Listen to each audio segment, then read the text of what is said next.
Hello and welcome to episode 9 of Hearthbound, where three lifelong friends set out on a virtual quest through the pages of iconic book series, all while celebrating each and every technological anomaly with a liquor-laden liter of cola. Liter of cola? Do we sell liter of cola? My name is Matt Mullen and I'm accompanied by Lou Chapman and Sean Martz, the Abbott and Costello to my Who's on First Base. In today's episode, we'll see what happens when you dice with destiny in the conclusion of Chapter 4, A Question of Price, in The Last Wish, the first book of the Witcher series. Speaking of dicing with destiny, as Lou mentioned in the last episode, this is the continuation of our conversation in episode 8, and also where my audio started to go a little bonkers. But how fitting for a chapter about surprises. Spoiler alert! Anywho, we left off dissing the Magic Man Mousesack who is being ghosted via crumb texting by a poorly disguised yet apparently disguised Geralt of Rivia. A dense suspense slowly builds its way to a climactic turn of events and fills the literal air with tension at the betrothal dinner for Pavetta, daughter of Sintra's notoriously badass, quick-witted queen, Calanthe. That was a mouthful. So without further ado, crack open a cold one, even out the embers, and slip into something a little more comfortable, because this is Hearthbound.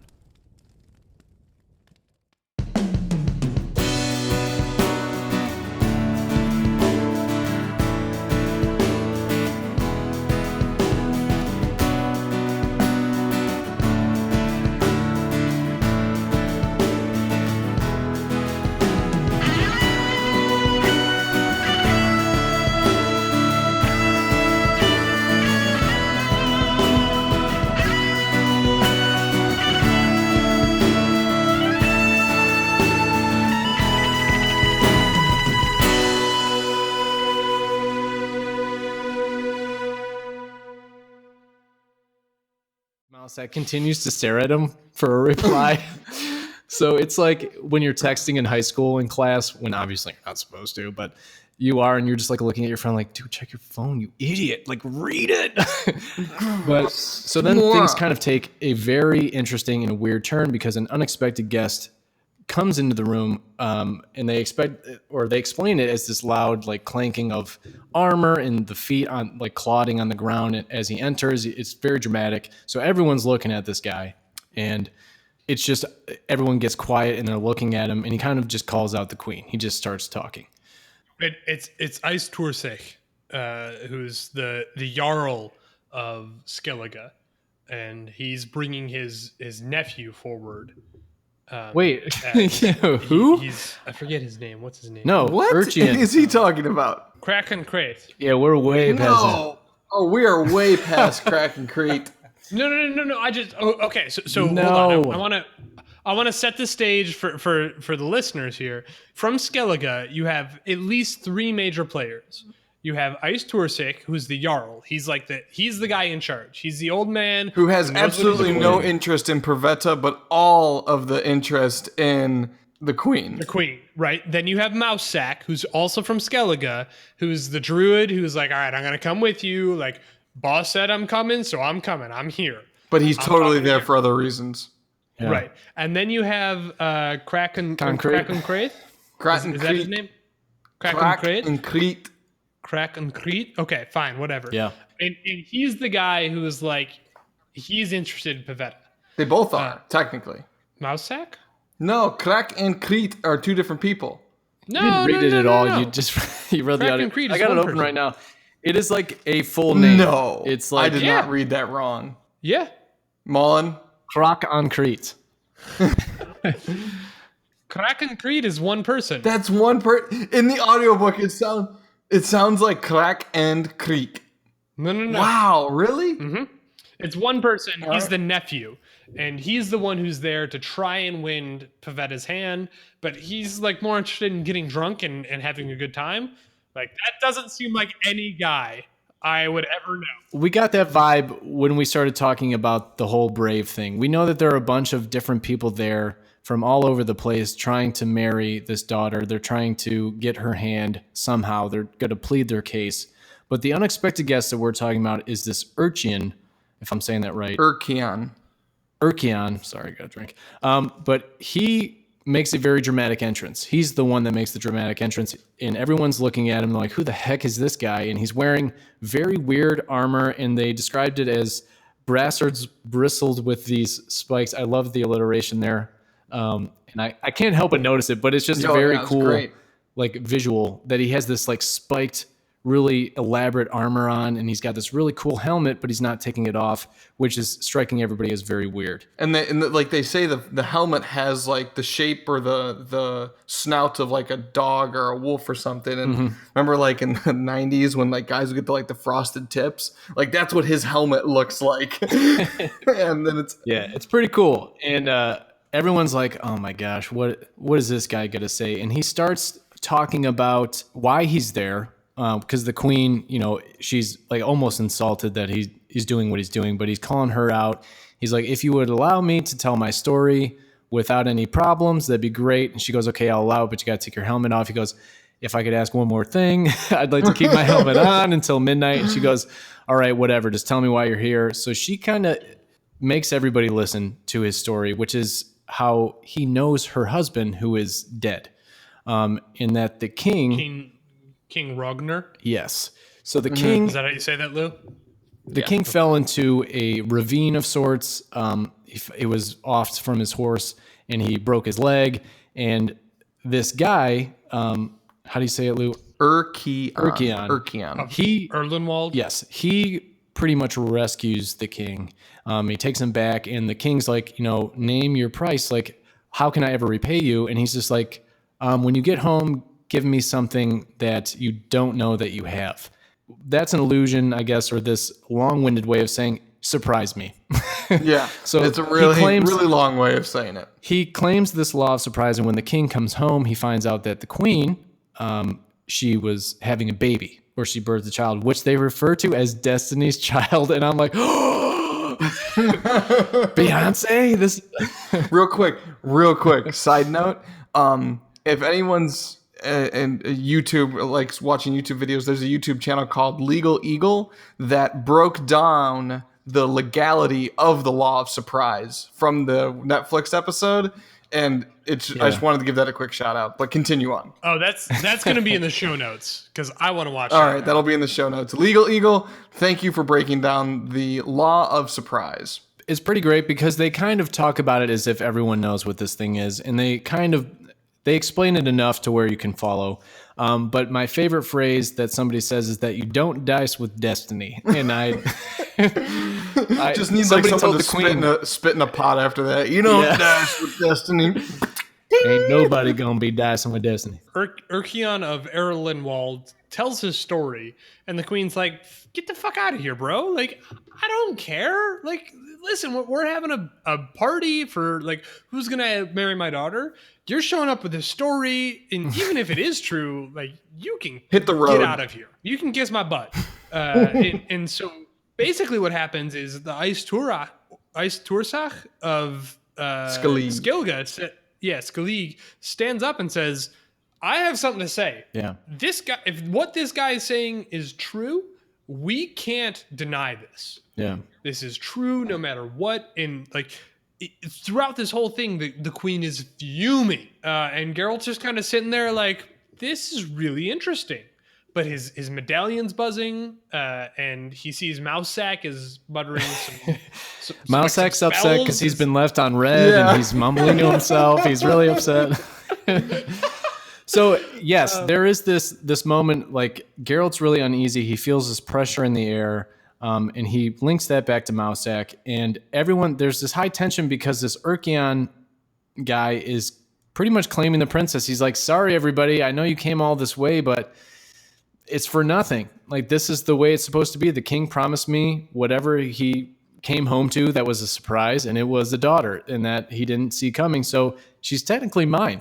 And some people are standing up and defending him, and some are just fighting him like, you can't do that, and they're really salty about it. Or someone's like, get this man a sword and give me a one, and we'll see who can fight for Pavetta's honor and stuff like that. Again, this is a lot of belligerent, drunk noblemen just, acting like idiots. And the queen's like, no, let him talk. And even though she's really fuming over it, she's wiping her brow, and Geralt notices her hand quivering. She's like real mad. So we know that there's a lot of tension building and that something's about to go down. And then one of my favorite moments is Kukaduk actually starts listing other Law of Surprises incidences law of surprise incidences throughout the kingdom, and he starts going through like, well, remember this was a law of surprise. Remember this was a law of surprise, and like they are actually all becoming intertwined, is how he describes them. And it's like destiny touched all of these individual cases of this. So who are you to Calanthe? He's telling, who are you to interrupt with destiny?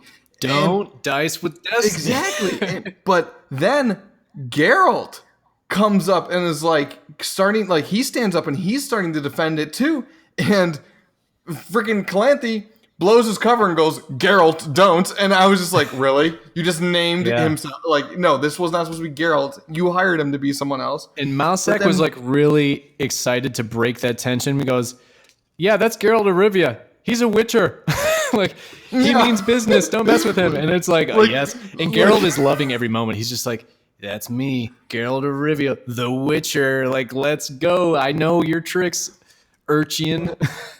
But then we learn that Geralt is also a child of a law of surprise. Yes. Calanthe says, okay, I have half the room saying that this law of surprise is a thing, half the room saying that they want to fight this dude for Pavetta's honor. Like, we're going to call a council. I'm not a dictator. We're going to do this by law and order, regardless of how I feel about this. And Geralt stands up and he says, that might not be necessary. You know what I have in mind, Urchin? And Urchin's like, I think I know what you mean. Urkion.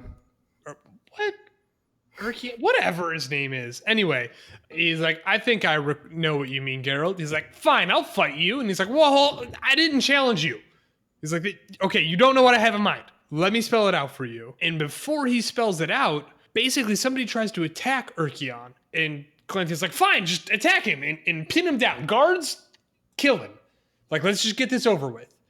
And Geralt ends up defending Urkion. At that moment, for whatever reason, Mungo Jerry's In the Summertime started playing In the Summertime, and just like you can set just like a brief silence, and then like everyone starts fighting. Like all these guys like start drawing swords and picking up stools, whatever they can get their hands on, like flipping tables. I do like that the one guy, the Jarl, breaks a chair and then uses whatever is left in his hand as the weapon. Cool. Like the visual of all these people from all these kingdoms getting ready to mess this guy up. Like he's outnumbered 100 to 1.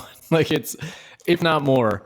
But all these guys are drunk, drawing weapons, and well, no, not yet. We're getting ahead of ourselves.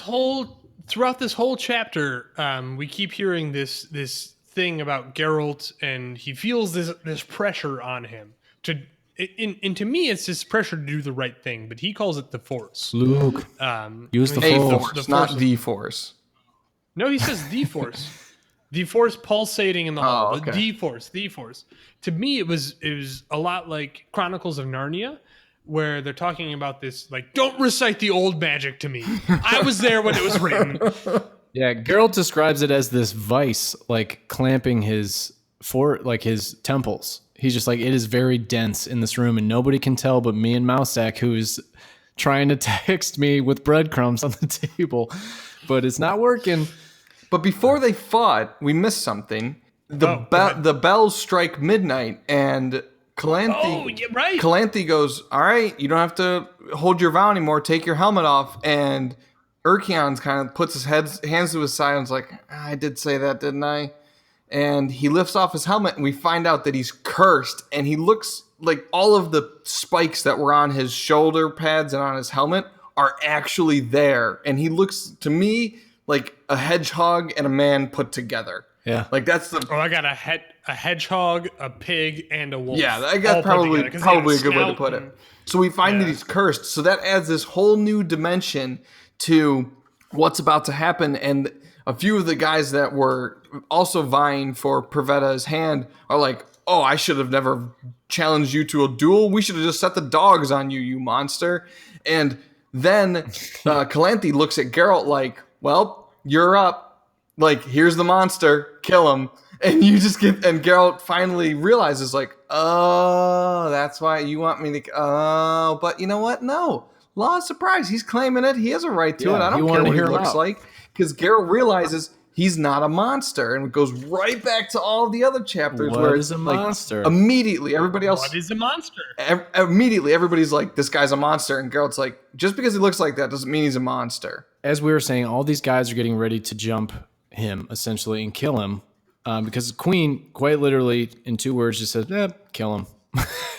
And everyone starts doing it. And Geralt is starting to realize because, again, he's not reading any of the bread messages besides careful appears on the table. And they describe it as like frantic ants crawling all over the table. But the breadcrumbs align into the word careful to Geralt because he's pushing buttons he shouldn't because he's defending Urkion. And then once it's revealed he's a monster, Pavetta starts paying attention, which is the first time in the entire time. She's brought out earlier in the party and she's just got her head down. She doesn't want to be there. And then once this Urkion fellow comes in, then she starts paying more attention. And this tension in the air, Mousak and is trying to communicate to Geralt that the source of this tension is coming from Pavetta. So all these guys are drawing their weapons, ballroom blitz ensues, and Pavetta starts yelling. And she starts screaming, and Geralt, he's like recognizing the screaming as not normal. So he gets down on the floor as preparing for like a grenade to go off. Yes. And then he goes, I was as if he was preparing for a green flash. I was like, oh shit, she knows Avrada Kedavra. Everyone's dead. She's so dead. Yep, exactly. Well, here, one more detail that we're forgetting here is that Calanthe levels with Urkion and says, fine, you want my daughter's hand? You want to claim law of surprise? She has to go with you. So, Pavetta, do you want to go with this ugly-looking face monster guy? And Pavetta drops the ball and goes, yeah, I do.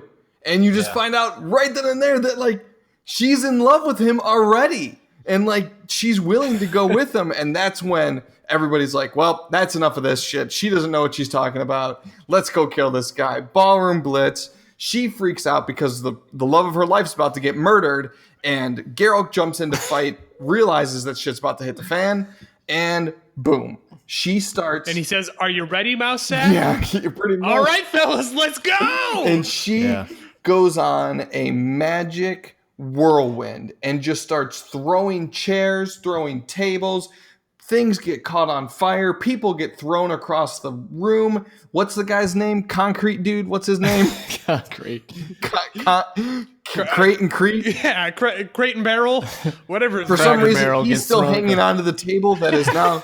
Yeah, he's still hanging onto the table that's now floating in the air. And then all of a sudden, it becomes a survival game. Mousak and Geralt drop the whole texting thing because that didn't work out. And they just start... communicating. Geralt runs right to Mousak like, what do we do?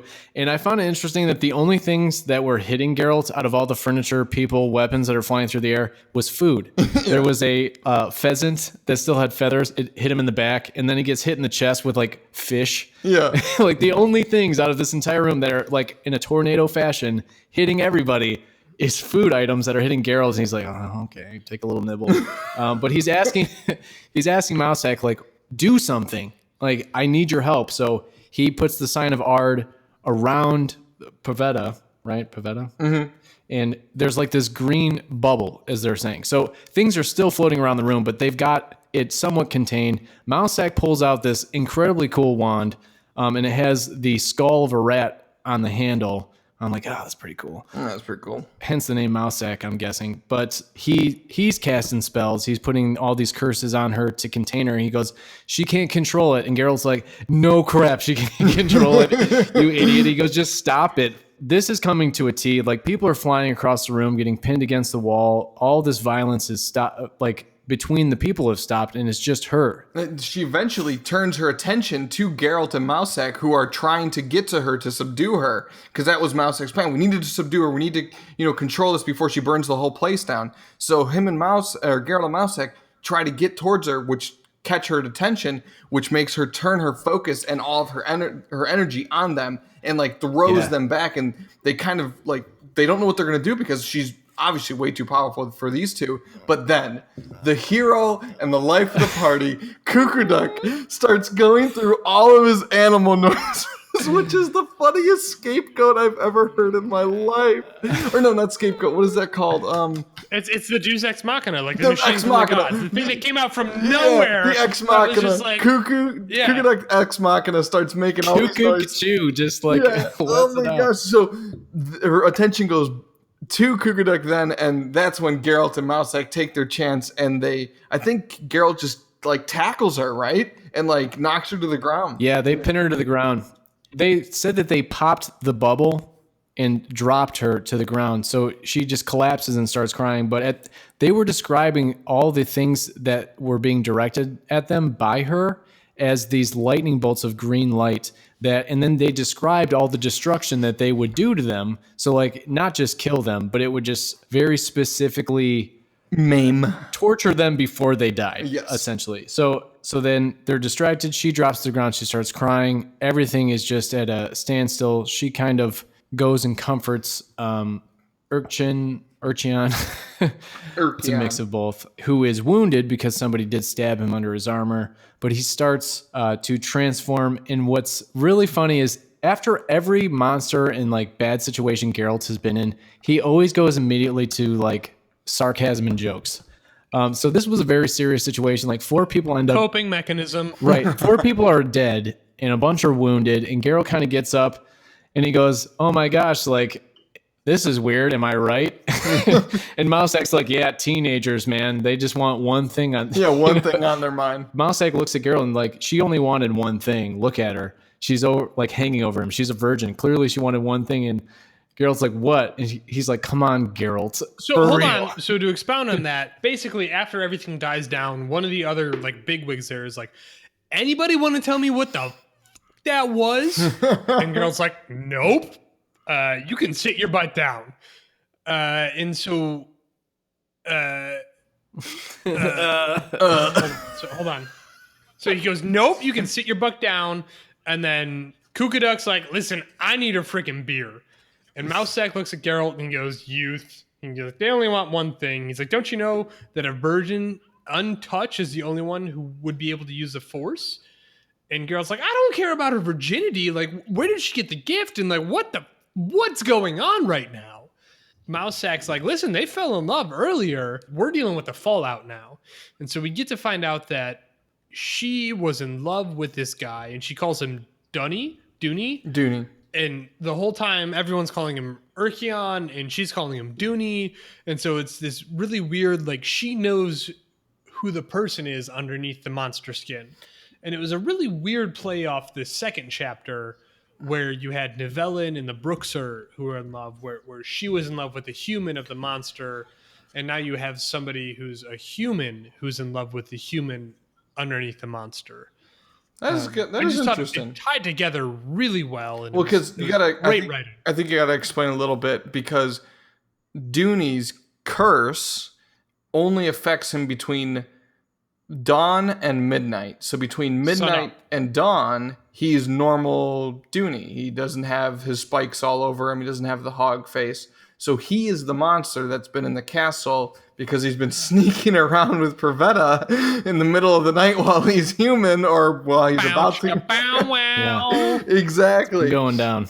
So I think that's the end of this part, right? Well, there's the only thing that I wanted to touch on before we call it, because I know that we're hitting time, is that one question that was brought up is Renfri the law of surprise, which is one, and I want you guys to just kind of think about it for a sec. And then the other thing is that this whole idea of the law of surprise, because this is why that Urkion's in this situation to begin with. I think he was the effect of the law of surprise. Geralt has that in common with him, and he's saying that it would only be lifted if he falls in love, or the law of surprise was fulfilled for him. His curse would be lifted. And the queen allowing them to be together after he transforms back into a human was the lifting of the curse for him. So he becomes a human, and it's for good. So the queen kind of gets off her high horse, like amidst being as mad as she can possibly be, she hits this moment of clarity, and she kind of proves to you that she is a superior power over all other kings, because she backs down from what she said before, and she goes, you know what, you guys can be together. And she starts making some jokes about, I'm your mother-in-law, I can kill you if I want to, but I won't. You better shut your mouth right now, buddy. Dooney is constantly asking Geralt, like, you know, I owe you a reward, because the queen's like, what do you want, Geralt? He goes, that necklace around your neck. She goes, oh my God, you're an idiot. Gives it to him, no problem. And he goes, cool, we're square. I'm getting out of here. And then Dooney's like, well, I owe you something too. And Geralt is just trying to be a funny guy, I guess, because he goes, well, you know, to kind of wrap up this whole irony of this chapter, to come full circle here, I'm going to claim the law of surprise by saying that I want something you have but you don't know about. And then out of nowhere, Pavetta gets prego in front of everyone's eyes, and the chapter ends. So it's like, there's a baby in there. After the fight, all of that happens. Geralt's like, I want what you don't know that you have at home. And he basically does exactly what Dunny or Urkion does to the king. And he's like, I want that. He's like, listen, the child born of destiny was Pavetta. He's like, I want your child born of destiny. Yeah, because the Witchers are dying out. That's what he's like, there's no one to take the torch. You know, there's a lot of trials and tribulations with being a Witcher. He wants to pass the torch on, and I don't know if I can take him seriously because he's kind of being sarcastic, and he almost doesn't believe in the destiny thing, and then it happens. They kind of leave you on this uncertainty of he wants to continue the Witcher thing. I don't know if he's being 100% serious, but then no, that's not the vibe I got, Matt. I didn't think that he wasn't being 100% serious because at first he's like, from the queen, I just want your necklace. From the smartest, greatest queen in the land, I just want like a necklace. Which is sarcasm. Agreed. But then he gets serious. Then she's like, okay, what do you really want? Like I said, name your price, and I meant that. And he says, well, I want the child born of destiny. I was a child born of destiny, and I became a Witcher, so I want the child born of destiny that's here now. And everyone's like, what are you talking about, a child? She's pregnant. So wait, hold on. Okay, all right, go ahead. So Geralt knew Pavetta was pregnant. They know at the end that she is because the queen and Dooney make a comment about her. She looks down and she blushes because they're like, wait, are you? And he goes, oh my gosh, is that? And she just kind of blushes. So that's my question. So does Geralt know that when he says he's claiming the law of surprise, that his surprise will be Pavetta's kid? Yeah, he doesn't specifically say I'm claiming the law of surprise. He says, like, listen, I'm still in your debt, but I'm gonna say it again. When I found out who you were and like what was going on, I was the child of surprise, so I'm claiming that child of surprise. And Geralt is the one who breaks it to everybody. Geralt says like, hey, something's going on here, and I'm the only one who knows about it, and I'm claiming the right to it. But I just thought that he doesn't care about it. He doesn't believe in what everyone else believes necessarily. Even though he got behind the whole law of surprise thing, he doesn't want to dice with destiny. He didn't want anything from Dooney. He didn't. And Dooney just, well, name your price. Like, what do you want? And he wanted to give him something impossible that he couldn't give him, which was an offspring. He's like, yeah, I've always wanted a kid. And maybe he didn't mean it to the extent that everyone thought he did. He was just giving Dooney something to tell him just to get him to shut up because he wouldn't let it go. And the queen wanted him to let it go. He goes, just let Geralt go. This is all he wants. And then he goes, you know what, Dooney? I'm going to be, a jerk, and I'm going to ask for what you asked for. And then it happens, and then Geralt, you don't get Geralt's reaction. But everyone else, again, using the word surprise here, everyone else, they act surprised, like, what? Like, this is for real? Because it instantly is happening in front of their eyes. That's the way that I took it. So let me just read this out. Dooney's like, listen, like, I'm in your debt. You saved, like, the love of my life. And Clint is like, Dooney, shut up. Clint is like, Geralt. The self-editing is... She's like, Geralt, I told you could ask for whatever you want. What is it? He goes, I want the sash. And Dooney's like, okay, but can I say something? He's like, listen, I'm really in your debt here. What is it that you want, Geralt? And Geralt's like, listen, I want you to repeat that. I want you to say that again. I want you to make sure you know what you're saying, right? And the exact line is, Dooney, said Geralt slowly, a Witcher who has asked such a question has to ask to have it repeated. I repeat, therefore, because you see I am in your debt still for another reason. When I found out who you were there in the hall, this is Dooney talking. When I found out who you were there in the hall, I hated you and thought very badly of you. I took you for a blind, bloodthirsty tool, for someone who kills coldly and without question, who wipes the blade clean of blood and counts the cash. But I've become convinced that the Witcher's profession is a worthy respect. You protect us not only from the evil lurking in the darkness, but also from the evil that lies within us. It's a shame there are so few of you. And then it says, Calenthe smiled, and for the first time that night, Geralt was inclined to believe it was genuine.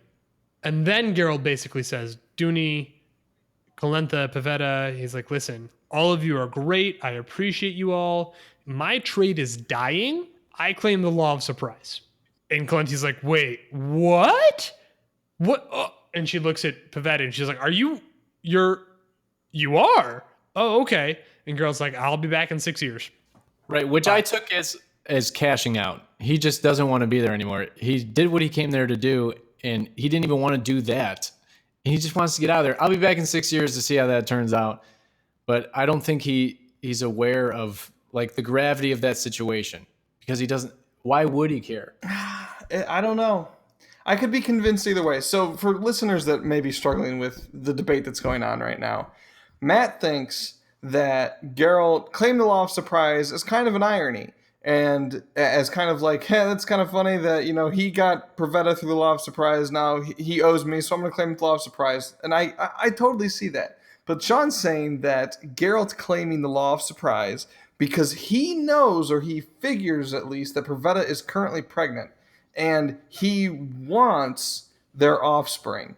Now, like, I can see where both of these guys are coming from because in Matt's scenario, that's kind of how the show depicts it, is that, like, he just claims Law of Surprise. And even in the voice of reason, Geralt says that he should not have done that. That he's like, why would I claim the Law of Surprise there? That was so dumb. And that was in this most previous voice of reason before they started talking about this scenario. But at the very end of this chapter, Shauna is right where Geralt does say, my breed is dying. And it's kind of like this weird, like, I need bodies kind of thing. I need people to pick up my profession. And like, he does, like, I think it is the last line, or it is one of the last lines where he says, I'll be back in 6 years. And that's the end of it. Right, Sean? Yeah, he says, so basically he's like, well, not basically, what is the last line? So hold on. I'm reading the last couple chapters. Just read the last line. It says, Geralt whispered, Calanthe, yes, you were not wrong, Queen. Dooney, you will give me that which you already have, but do not know. I'll return to Sintra in 6 years to see if my destiny has been kind to me. Pavetta, Dooney opened his eyes wide. Surely you're not. Pavetta, explained Calanthe, Are you? The princess lowered her eyes and blushed, then replied. That's it. Her ego is prego. Pavetta's pregnant. Geralt's like, I'm going to come back in 6 years. If the child's still alive by then, that's going to be great. I don't know if I buy it. Yeah. I don't know if I buy it. I don't think I buy Dear it. listener, what do you think? We'll leave it up to them, but I don't think I buy it. I think Geralt was just being funny, and then everyone was kind of like, well, the most recent Law of Surprise was a child. Pavetta, are you pregnant? Geralt, no. Geralt, No, he didn't I think know. that's Will what Mouse Geralt X said. come back in Mouse 6 X was like, years listen, to reclaim you know she's his pregnant, right? child? Yeah. No. Anyway, No. the next chapter is called The Edge of the World, and we're gonna get into that, and we get to meet Dandelion, and I'm really excited. Oh yes, Dandelion. AKA Jasky. Really excited. Thanks, everybody. Bye, See you. guys.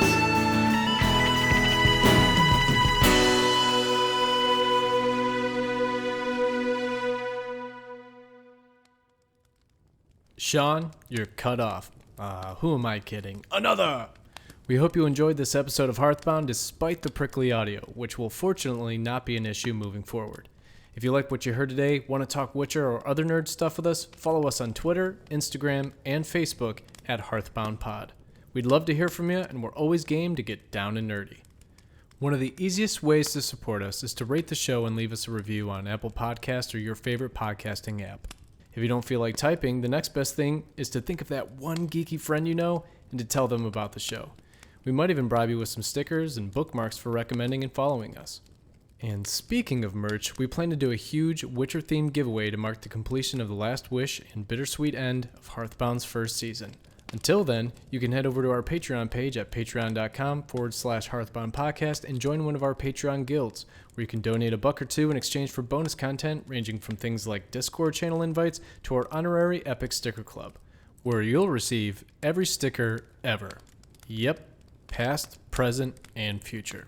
I guess it really is just a question of price.